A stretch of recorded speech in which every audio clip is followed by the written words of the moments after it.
Welcome, everybody, to Survive and Advance on the Grueling Truth Sports Network. Survive and Advance is brought to you by Replenishing Care. You can go to the top of the banner to find out about the future of sports medicine and replenishing care and technologies. I'm your host, one of the hosts for this show, Mike Goodpaster.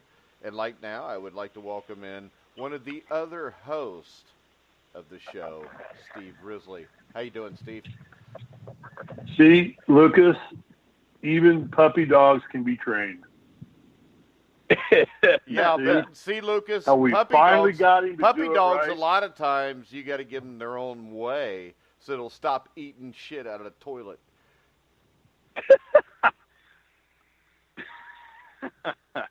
That's true. I thought you were talking, Steve. Yep. All right, Steve's at a loss for words. It's the listening. first time it has ever happened. Right now, I would like to welcome to the show. He's just a guest. He's not a host. Lucas Weiss. How you doing, Lucas? Mike, I'm doing well. How you doing? Oh, I'm always doing good whenever I'm talking to you and Steve Risley. Let's start off from. Let's take it from the top. We're going to talk about the New York Mets losing 25-4 to the Washington Nationals. You think 25-4 is a little bit extreme, Lucas? Well, we usually get one of these games in baseball every year. I mean, a team goes and, just scores a bunch of runs. I mean, if you're the New York Mets, you ought to be ashamed of yourself. I mean, 25 runs, that's over 3 touchdowns in the National Football League. I mean, where is their pitching? They should be ashamed of themselves for putting on that poor of a performance. For the Nationals, good for them. I mean, they obviously, are trying to get, they're right now behind in the playoff race. They're trying to make a run. So, but for the Mets, you got to do better than that. Shameful. Yeah, but from what you said at the start of the show, you think that the Nationals probably should have backed off. I mean, look, they're putting on a show. I, personally think, it's a regular season game, one of 162.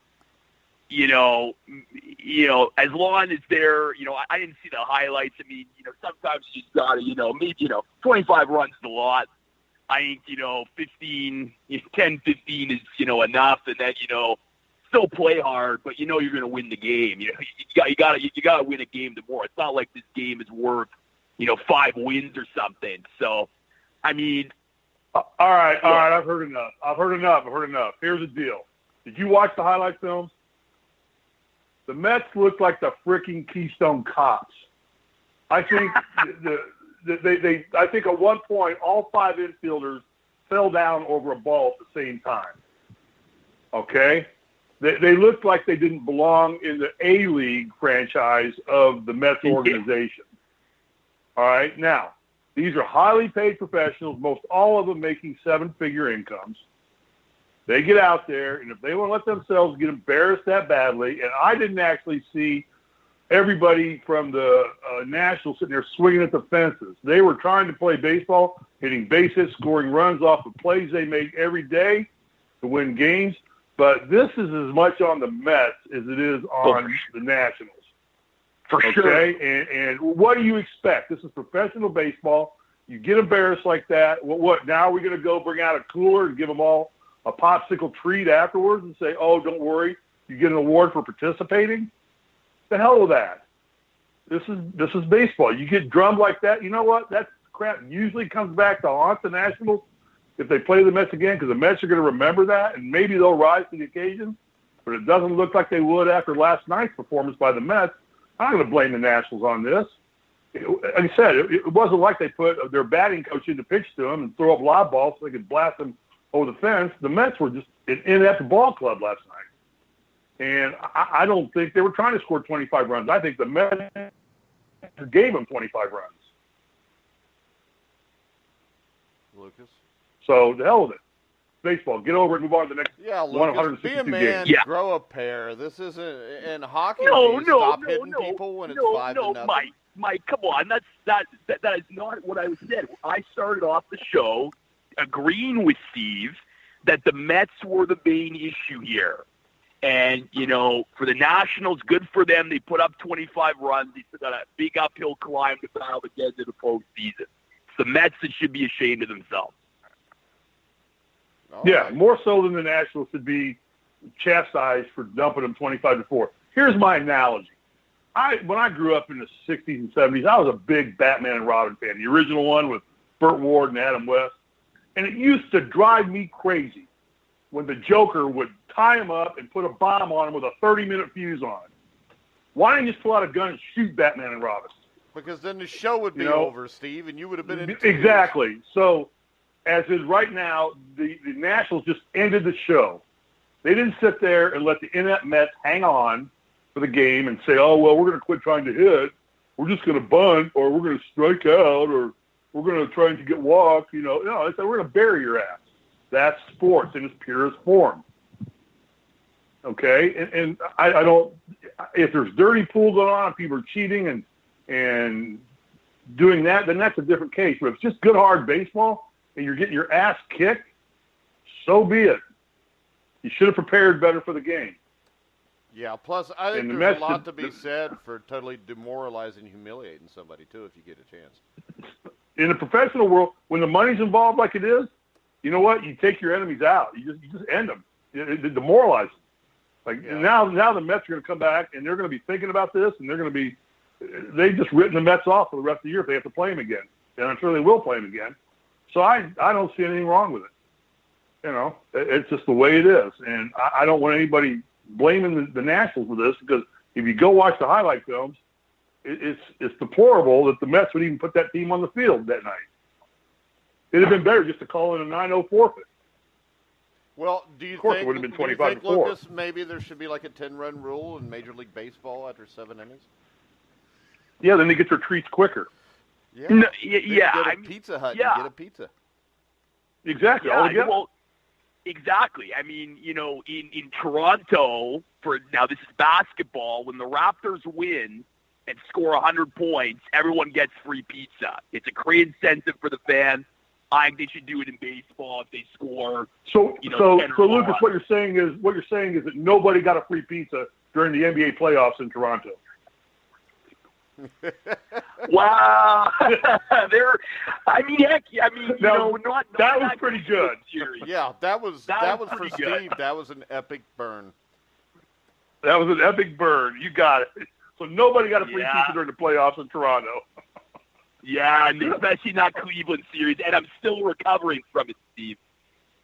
Well, you knew it was coming, though. There's a reason you're Canada and we're the United States of America, okay? Just understand your place in society, all right? There's a reason why you have a pretty boy as a president. We have a total idiot.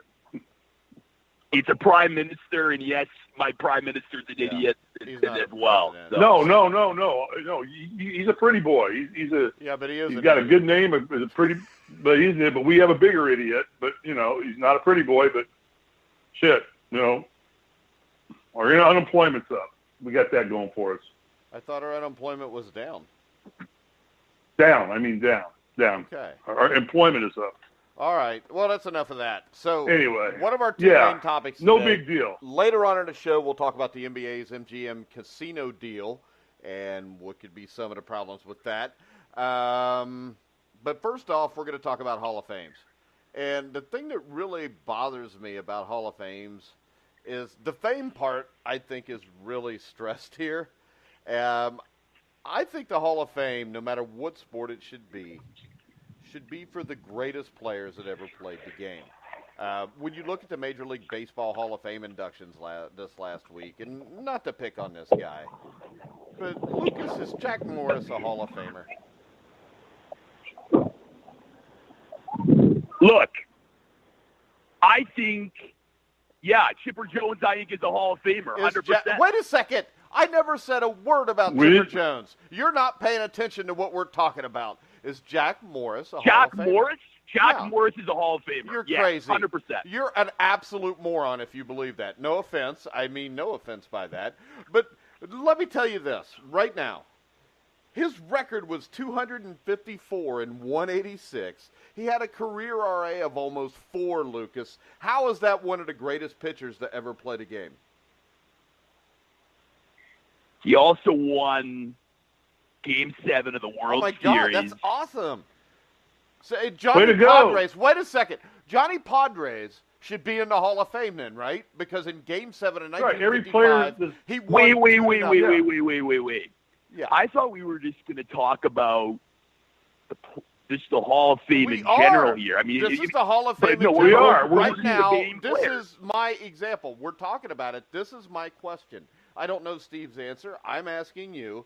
Explain to me how Jack Morris is a Hall of Fame pitcher.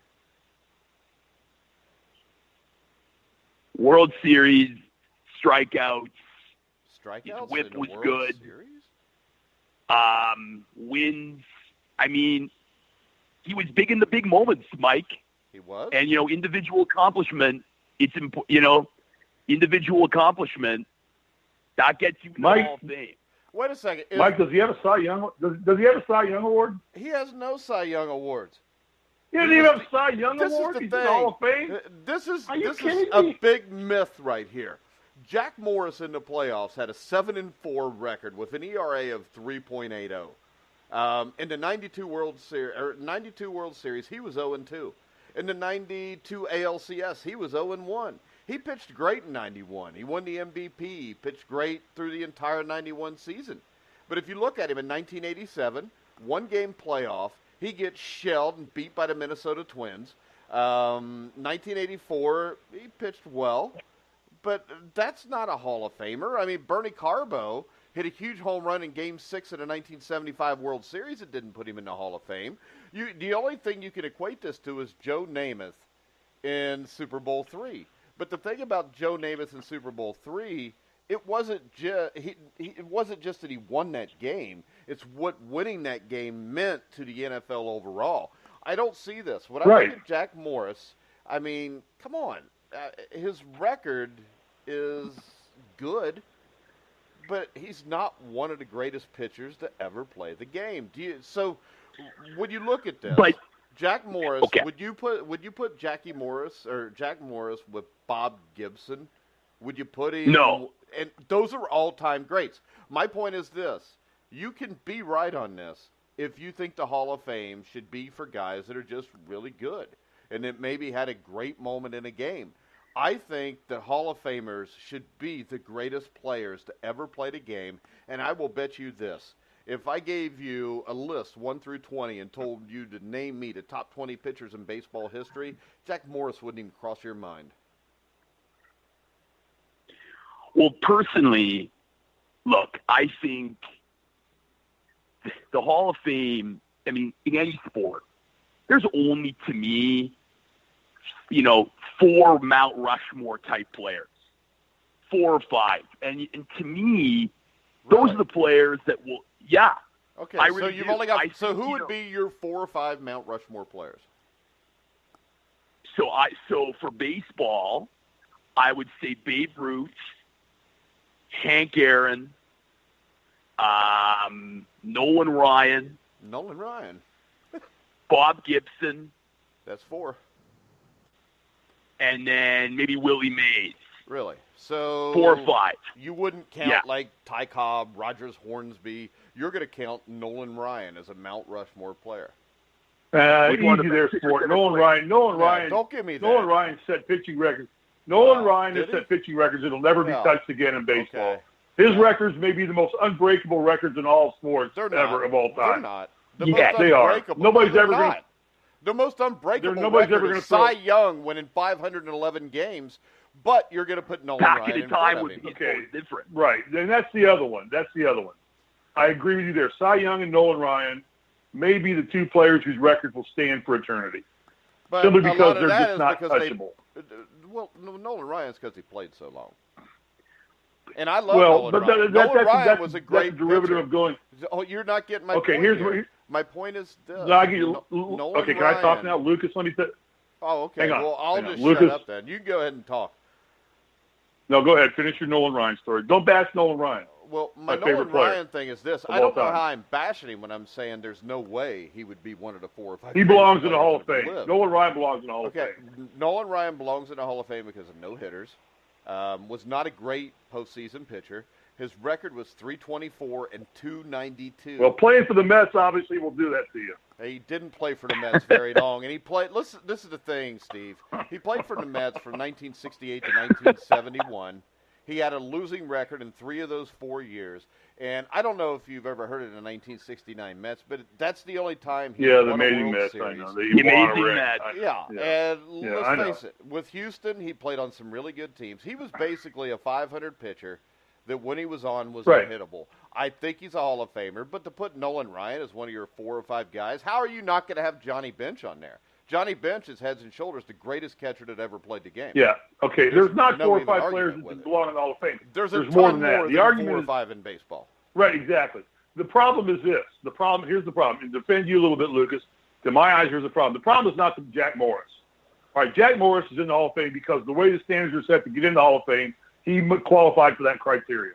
The problem is the criteria for getting in the Hall of Fame has degenerated itself to low enough that because it's such a media event, a hype event, a social event, a money-making event for the sports, to have this enshrinement ceremony and do all this, they put people in just to make sure they have a ceremony every year. I looked at NASCAR. NASCAR started the Hall of Fame in 2010. All right, they elect 5 people every year. Why select a number of 5? I looked at every year they elect 5 members into the Hall of Fame. Maybe this year there's not 5 members that are Hall of Fame worthy for the NASCAR Hall of Fame. They've got guys like Mark Martin. Okay, Mark Martin drove our car, drove the Viagra race car. I spent 25 years working for Pfizer, drove our car, never won a championship, won 40 races, really didn't distinguish himself, had a one-time was a career leader in Xfinity the series wins, got blown out there by Kyle Busch. Yet here's a guy who was a good driver, a solid driver, a clean driver, yet they put him in the Hall of Fame next to Dale Earnhardt, Richard Petty, Bill Elliott, the France family, and I don't think he belongs there. But they have to elect 5 people every year. So now that they're into their 10th year of electing people in the Hall of Fame, they've hit the 50 greatest drivers of all time. All right? And now they're just starting to have a ceremony every year in February where they give everybody a ring and a gold jacket and say, here are 5 inductees this year. Their stats don't measure up. Jack Morris's stats don't measure up to Tom Seaver's, Nolan Ryan's, Bob Gibson's, Cy Young. He doesn't. Sandy Koufax. I mean, they're up to those people. Yeah. So what you end up doing by having this ceremony every year and mandating we elect people, you start diluting the accomplishments of the greatest players of all time. I think it's perfectly fine to say, you know what, this year in this class, we don't have anybody who's really electable to the Hall of Fame because we want the Hall of Fame to be the elite of the elite. Now, Jack Morris may be an elite pitcher. He may be.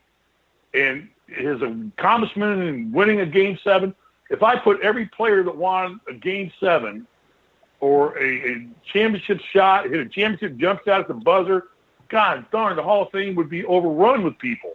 That happens every year. Christian Laettner would be the number 1 player in the Hall of Fame. He made the greatest game-saving shot of all time. He would be in every Hall of Fame known to man. He is in the Hall of Fame. And it wasn't even in a championship game. He is in the Hall of Fame, probably for that shot. Well, he had a hell of a career, too. It's not. I don't want to bash any player because they got in based on the criteria set forth by the sports themselves, by the governing bodies of the Halls of Fame. Okay? And they got in based on where they probably played. Their media markets were probably a big factor in it. Because if you play for a bigger team like the Yankees or something like that, you're going to get more recognition. Your minor accomplishments are going to become blown out of proportion due to national media because you're playing in the Yankee Stadium or Red Sox Park or Fenway or, you're playing in Dodger Stadium or whatever. So, but to sit there and keep diluting the greats of the greatest of the greats, and by adding people just to have a ceremony every year, I think it's disrespectful to the Hall of Fame members who built the game and started and really deserve to be in there. And there will be players in this era who deserve to be in there. But I think they keep lowering their standards to keep getting their 5 people in. there's 10 ways to get in. If the baseball writers like a baseball don't elect you, you can go by the senior committee. You can go by the umpires committee. There's ought to be one vote for Hall of Fame members. That's it. This body decides who goes in, and it should be a very elite process. And I think they're diluting it all. Writer. Yeah, but it's the Baseball Writers of America. Vote them in, and that's it. That's the criteria they use. Let them decide and leave it alone. There are no other alternatives. Yeah, but once again, I think all these other Hall of Fame, Steve, have led to Major League Baseball becoming kind of the same thing. It's if the guy was really good. No, they have. He was popular. Right. So the baseball was the best one. I think golf. Golf has criteria set where you got to win 15. I think 15. Yeah. Okay. Here's a great example. Davis Love and Freddie Couples are in the Hall of Fame. Both of them have won one major tournament. Freddie won the Masters in '91. Davis Love won PGA in the mid-'90s, I think. Okay, they both have about 20 career wins. Okay, John Daly has 3 wins, 2 of which are majors. He's not in the Hall of Fame. He'll probably never get in the Hall of Fame because he's probably a little bit closer to Pete Rose than he is Jack Nicklaus. Definitely. Regardless, the Golf Hall of Fame is just a joke. It's like you win 20 tournaments. Dustin Johnson has won. What do you win? His 21st tournament, 23rd tournament this week? 19th, but he's going to get in the Hall of Fame. Okay, he'll be in the Hall of Fame next year. They don't even have a retirement period. They put players in there. Davis Love's still playing golf, and he's in the Hall of Fame. He hasn't even retired yet. Yeah, and that's kind of my point, though. When you look at this, yeah, exactly. You would think that's the best way because you get people to win so much. But with that same criteria, it doesn't tell you the greatness of somebody. You can be Ernie Banks. Ernie Banks was one of the greatest players that ever lived. You can't judge him because if you had, to get into Major League Baseball Hall of Fame, you got to win 3 World Series. Well, then a guy like Ernie Banks isn't in. So you can't just go strictly by statistics. And with Jack Morris, the Game 7 thing was maybe the greatest game I've ever seen anybody pitch. And I had the Lucas, I had the exact same response to him getting it as you did. And then my buddy called me last night, and he goes, "You believe they let Jack Morris in the Hall of Fame?" I said, "Well, he was a huge big game pitcher." He's like, "No, he wasn't. He was like 7-4 and had an ERA of almost 4 in big games." It was basically that one game. But that one game stuck out to me, it stuck out to you, and it probably stuck out to the Baseball Writers of America. Because let's face it, anymore, as you get farther away from 1991, there's more and more of those baseball writers that don't really remember even seeing that game. Or they just read about it, and they don't realize that he only won 254 games. He lost almost 200, and his ERA was almost 4. Those 3 numbers right there, I think, eliminate him from the Hall of Fame. I mean, look, let me go to basketball. Basketball here. The class of 2018 included these 3 players: Ray Allen, all-time leader in three-point field goals, 2-time NBA champion, 10-time NBA All-Star, NBA All-NBA third team, Sportsman of the Year award, deserves to be in the Hall of Fame. We agree? We can say Ray Allen is a Hall of Fame player. Clutch. Do we agree? Clutch player. Yeah. Along with him goes Maurice Cheeks. All right, now I saw Maurice Cheeks play. He won a championship in '83 with the Sixers. Oh, my God. Really beyond that, not much else really. The Sixers retired his number. And when I look down at his list of accomplishments, 4-time NBA All-Star, 4-time NBA All-Defensive Team, NBA All-Defensive Team second team, number 10 retired. That's his list of accomplishments that got him in the Hall of Fame. Now, I'm saying Maurice Cheeks was a good player, a great player, good for the Sixers in that time frame, but a Hall of Famer, and then goes in right along with it, goes Grant Hill. Okay, now Grant Hill, again, a good, solid player. He's a Hall never of Famer. really dominated You got to remember one thing, though. It's not an NBA Hall of Fame. It's a basketball Hall of Fame, and Grant Hill had an amazing career at Duke. That's why Christian Leitner's was his career at Duke. There's a ton of guys in there because of their college careers. Now, the problem with Maurice Cheeks is there's no college career that I really even remember with him. Right. I mean, he played at West So, Texas but A&M. I look at a player, okay, so I'll give you Grant Hill possibly, although I don't think he's an Hall of Famer. I think for I think he's overall a damn career good achievement. NBA. But once again, it's just basketball because they put a lot of Euro guys in there too that were great players. Then you know what? He should be in the college. He should be in the college basketball. But they Hall don't of Fame. have one, do they? I don't know. They have a football college football Hall of Fame. I know, but the basketball Hall of Fame is the Naismith basketball. Is the only Hall one? of Fame. Yeah, it's the only one. Okay. All right. Yeah, I don't know. But Maurice Cheeks is a perfect example of somebody who gets into the Hall of Fame that tarnishes Jerry West, tarnishes Oscar Robertson. You know, he doesn't belong alongside those guys. He just doesn't belong alongside of them. He's not at that level in any way, shape, or form. His accomplishments weren't, but it's like, boy, we got to put some players in this year. Who are we going to get? Well, it's like, who's the cream of the crop? And the NBA does, or the basketball one, the Naismith Hall of Fame does it all the time. They let everyone in. They're the worst. Brother. Yeah. Yeah, and I think Grant Hill, you got to remember, with the Duke, he won back-to-back national championships. I think he was a 7-time NBA All-Star. He was the rookie. Okay, I'll give you Grant Hill. I'll give you Grant Hill because of his college career, not because of his NBA career. Half his NBA career, he was hurt. I think when you put them together, and that's definitely a falsity. The last part of his 4 or 5 years he was when he was with the Suns and the Clippers. But if you look at him with the Pistons and Magic, he was a first-team NBA All-Star every year. But I think the thing that really pushes him over the top is what he did at Duke. With Maurice Cheeks, he was a very good NBA guard. I mean, let's face it.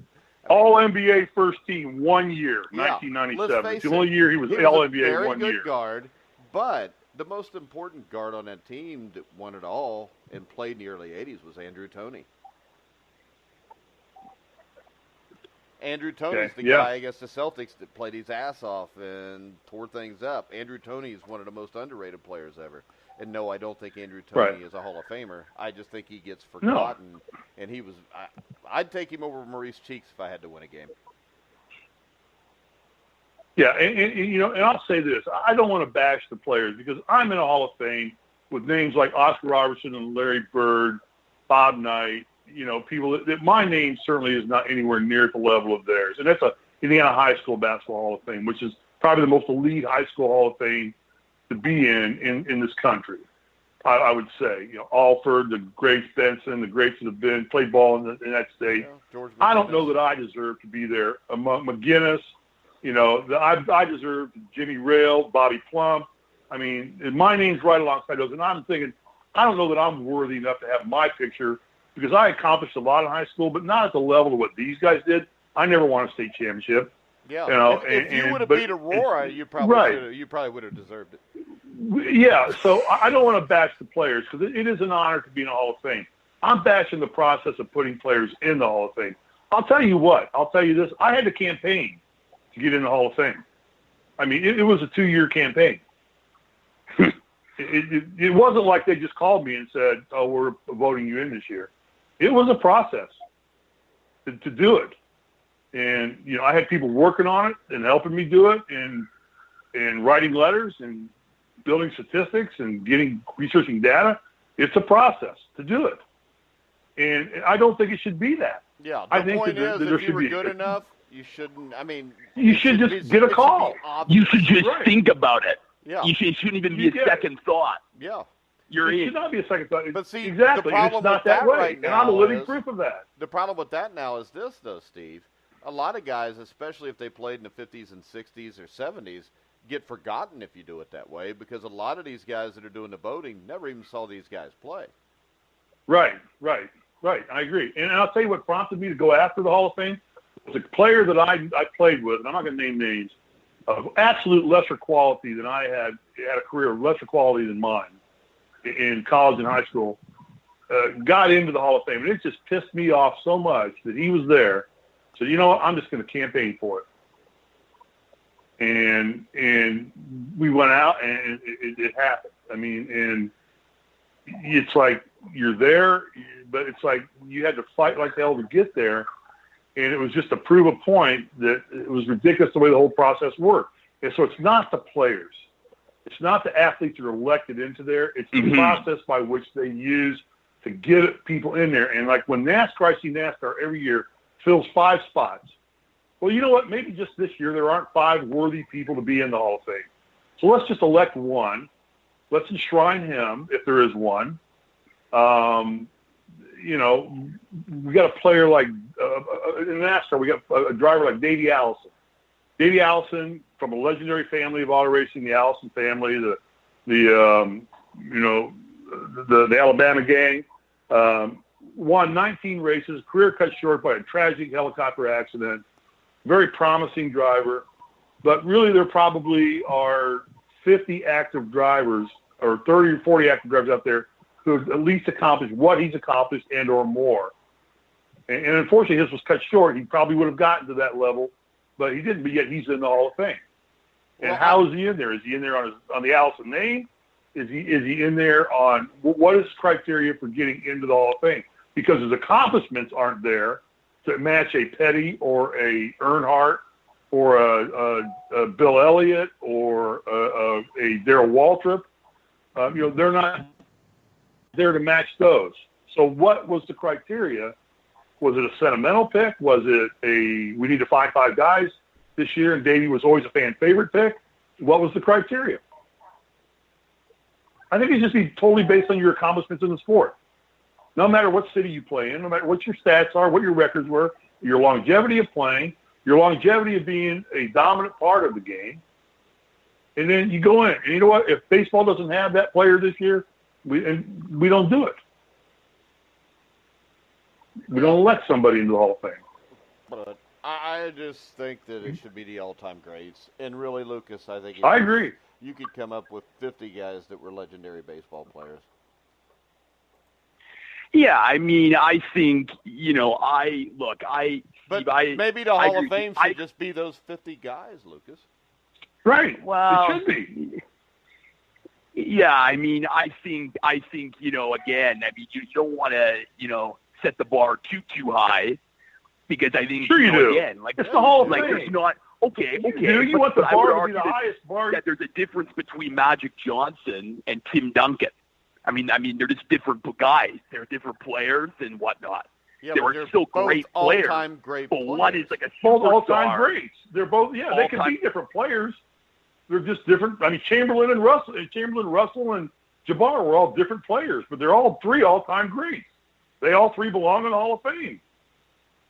They accomplished something over their entire career that was dominant, that was superior to anybody else on the court at any given time, that set them apart for the entire duration of their careers above anybody else. They're not Mo Cheeks.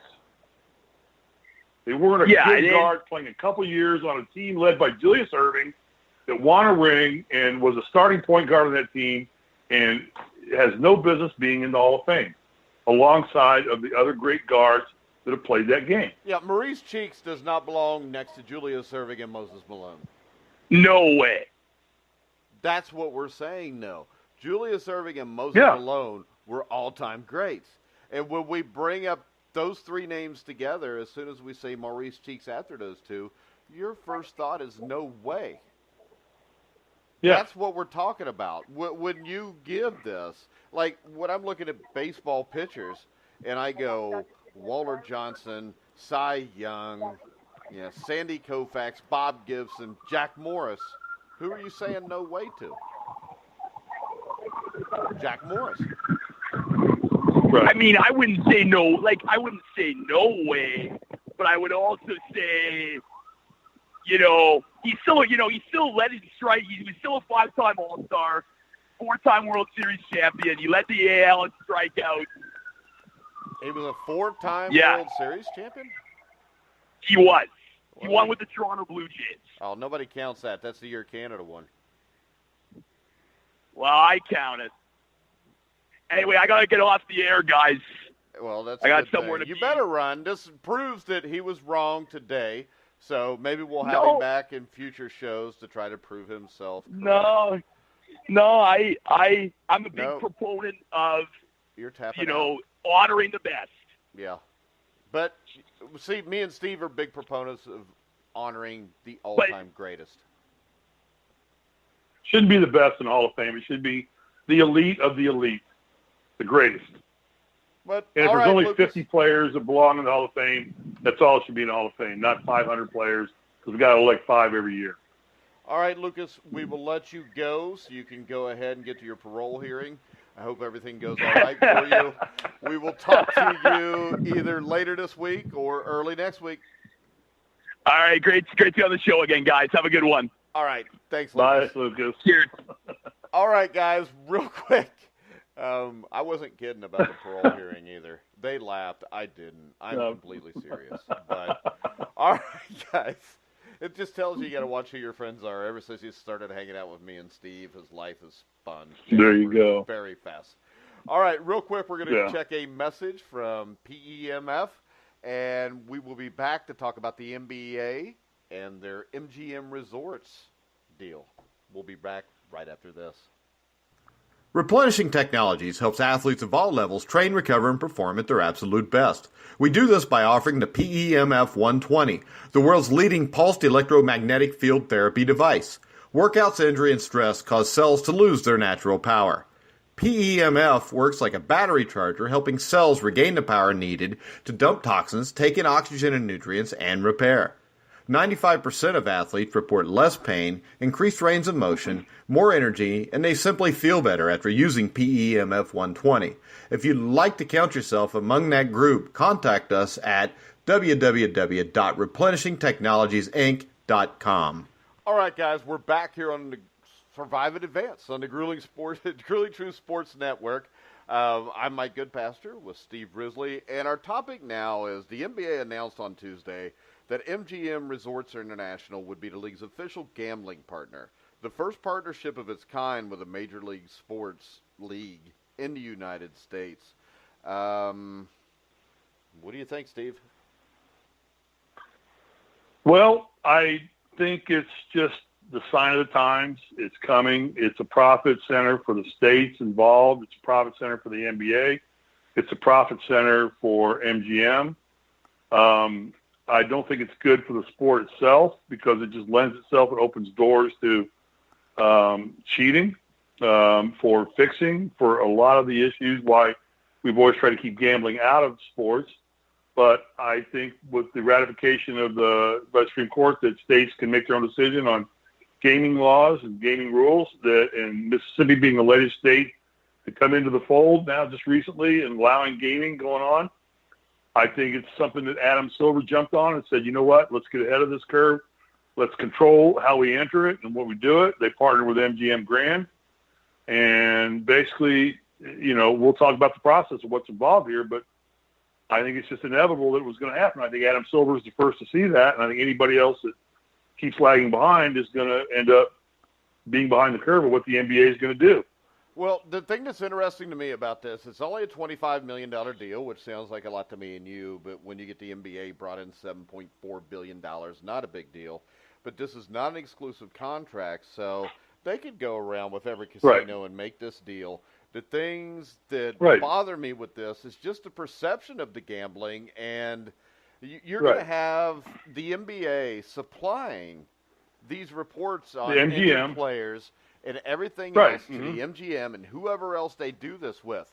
And when you look at this, it causes all kind of problems. How about this? If a team's quarterback, if Tom Brady is listed as doubtful for a game, and you could change this to a point guard for a team, but he plays and he throws 3 touchdown passes, would it be improbable for somebody who bet on that team and lost to file a suit claiming his wager was made based on information released by the team?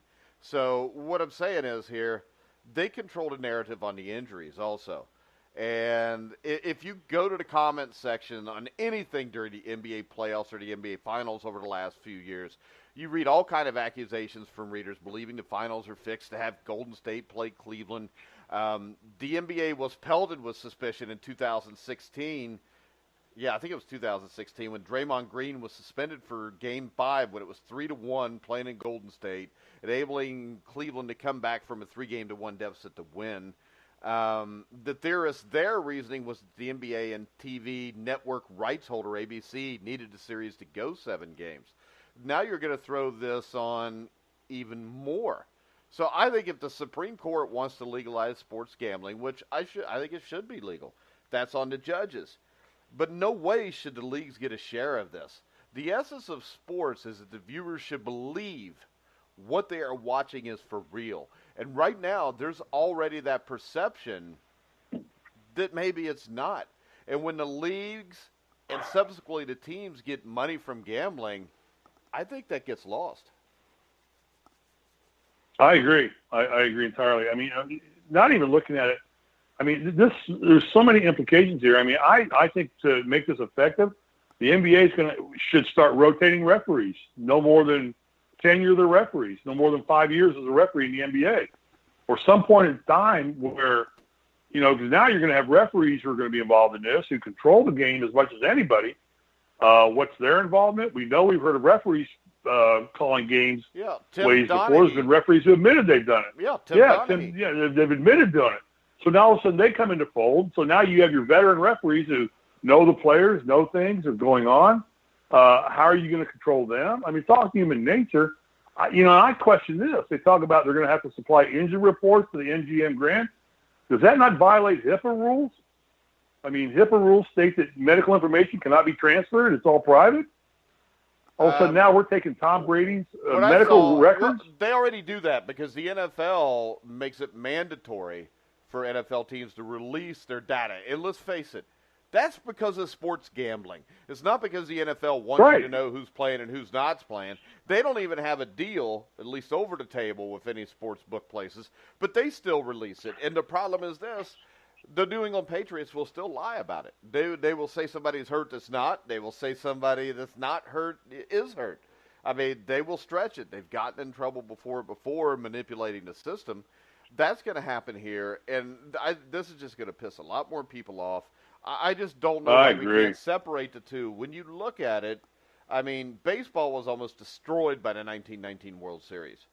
I mean, completely destroyed. That's why they brought in Kennesaw Mountain Landis, who punished people that didn't even do stuff wrong, because he had to show everybody that we're going to make sure this game is for real, because when this game is not for real anymore, it's just WWE. And there's nothing wrong with WWE, exactly. But if I'm watching WWE, I know that this is scripted. If a football game is scripted, I don't want to watch that. I mean, I don't want to watch the scripted wrestling. I did when I was 12, but there's just too many things here, and I think over half the people think what they watch is kind of controlled by TV ratings anyways, and it may be, it may not be, but you throw this on top of it, and I think this might just put it over a tipping point. Yeah, I agree entirely. I mean, I don't see the league should not be involved in this. I mean, I don't think this is very well thought out. I got to believe there's a bunch of lawyers sitting in rooms in New York City ironing this all out, and they're going to tell you it's ironclad. But I guess I look at it this way: had we had this rule in place, would we have known about Andrew Luck's progress all the way through instead of being told all along, we have no comment, we have no comment, we have no comment, how serious his injuries were, how, now all of a sudden, well, in the offseason, we're coming into the season. I don't think they're going to have to report that. But I don't know. Maybe they will. Yeah. But Andrew Luck's shoulder injury is a make or break for the Indianapolis Colts. I mean, and it's been the biggest story in Indianapolis, football-wise, since the day he got hurt. I mean, he's the franchise quarterback. He is a franchise quarterback in the NFL. The Colts released nothing on it, would say nothing. He was invisible, never seen. And, I don't know. I mean, I just think it opens up too many cans of worms for cheating, for circumventing the situation. And the ultimate result may backfire on them in the sense that people will start DVRing football games thinking they're more scripted now because of the outcomes, and like I kind of do with NASCAR. I mean, the way they treat NASCAR now, by competition cautions, by stage racing, by all this manufactured stuff to keep everybody close together, I just screw it. I fast forward, I tape a race, go play golf, come home, fast forward to the last 20 laps of the race, and watch the last 20 laps of the race when they usually let them go the last 20 laps. And say, okay, this is the only important part of this race. In the meantime, I flip through every advertiser, every commercial. I just fired through it. I'm not seeing one commercial on TV for it. So advertisers are going to say, my ratings are going down. I don't know. Is it just change the perception of the purity of sports in its entirety? Well, I think we lost the purity of sports a long time ago anyways. Yeah, we did when TV became dominant. When ESPN came on board Well, how about this? and I'm became, looking at this right now. There's an ESPN report on which cities may be in line for another professional team. And if you look at it, Las Vegas used to be completely off limits. And, of course, they've got the Vegas Golden Knights, who went to the Stanley Cup Finals. They're going to get the Raiders. They're going to get the Raiders. Major League Baseball Commissioner Rob Manfred confronted it in July when he not only acknowledged the likelihood of more cities, but also named these cities: Portland, Charlotte, Nashville, Vancouver. I don't know why the hell they would do that. I'd go back to Montreal. They did mention Montreal right after it, and then Las Vegas. So what you're going to do is this: they're going to kowtow to Vegas, and you're going to have a professional sports team. Every sport will be in Vegas within the next decade. Right. Basketball will be there. I mean, already the AAU programs, all the college summer programs all end up in Vegas. The NBA already does all their summer leagues in Vegas. It's just all going right back to the root of all the, I don't want to say evil, because if people want to bet, let them bet. That's it. But I think to have the leagues involved in it just smacks of potential impropriety. And when they start feeding information to the bookies, the bookmakers, the odds makers, whether it opens up for potential lawsuits, I'm not a lawyer and I don't play one on TV. So I don't know what the implications are there, but they probably aren't good. That somebody's going to say bad information was fed, the teams are lying about the information, and before long you're going to have gamblers losing money, suing the NBA for providing false information to the bookies. Yeah, I'm sure they could make a lot of money off this, but in the end, I just think the integrity of the sport should be more important than the money. But we know from watching the NFL that's not true. No, it's not true, right? But all right, Steve, it's all become about the dollar. Hey, so no, not really. Washington is only up 1-0 in the third inning on the Mets today. Okay, well, maybe the Mets changed their infield.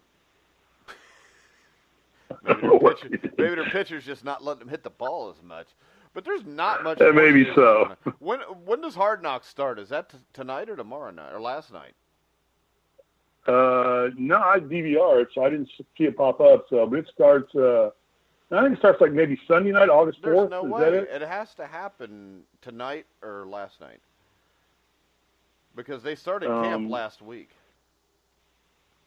Yeah, well, let's see here. Let me go to guide. I'll tell you here in just a second when it starts.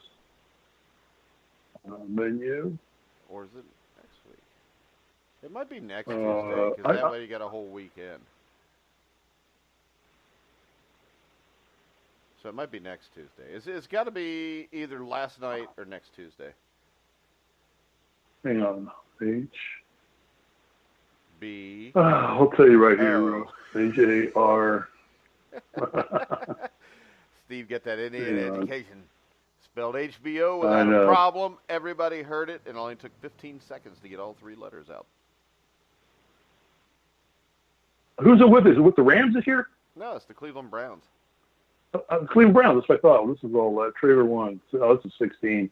Never mind. I don't know. I think it starts here, hang on.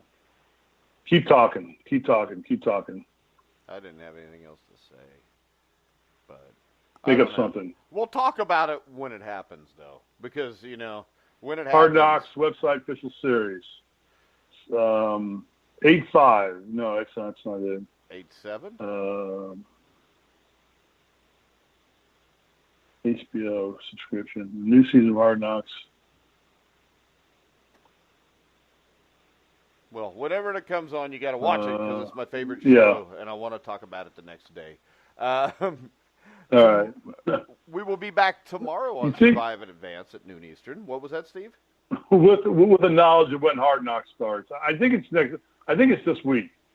I think I saw where it starts. It was either last night or it's next Tuesday. I'm not sure. It doesn't matter, but we'll talk about it as soon as we It wasn't last night. It wasn't last night because I know I DVR that show, and it was not in my DVR. Wednesday, so, all right, guys. we will be back tomorrow. We may have former NHL player Daniel Cicillo.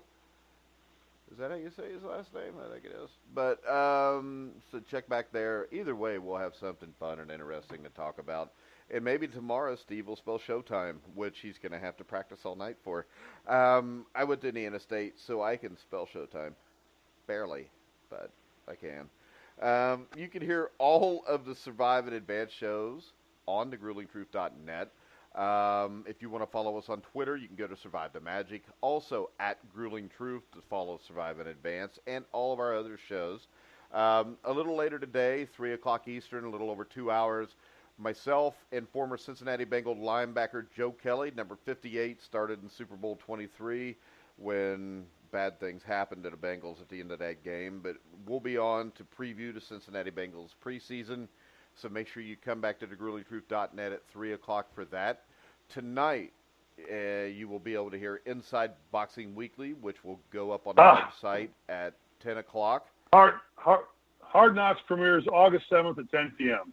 I told you August 7th or last Tuesday. So it's a week from today. Yeah, they shouldn't wait. No, it's a week from yesterday. I want to watch it. It's a week from yesterday. Yeah. Well, they got to edit. They got to edit the film. Well, you got to watch it Tuesday night because we got to talk about it the next morning. So make sure you I watch it all the time. I love that show. But remember, Inside Boxing Definitely. Weekly tonight will be posted around 10 o'clock on thegruelingtruth.net. Actually, an interesting show where me and John agreed with each other almost all the time. So that never happens. You can hear all of our shows on Spotify, iHeartRadio, iTunes, Spreaker, Stitcher, TuneIn. Wherever you find sports podcasts, you'll find The Grueling Truth. So for Lucas Weiss, who we got good news. Lucas will be allowed to be back on the show. His parole was approved. He'll just be on probation for the next couple months. And does he have to wear an ankle monitor? Does he have to wear an ankle monitor? In Canada, I don't think they have the technologies yet to have ankle monitors, but I'm not sure. Okay, because you can't do the Iditarod if you've got an ankle monitor on. I don't think you can do it. Yeah, it disturbs the dogs because if the light goes off, the dogs will veer off. It happens. Yeah, dogs. Well, they hear that high-filled shrish and they start whining. Yeah. So like when an ambulance drives by our house. All right, so for Lucas Weiss, Steve Risley, I'm Mike Goodpaster. You've been listening to The Grueling Truth, where the legends speak.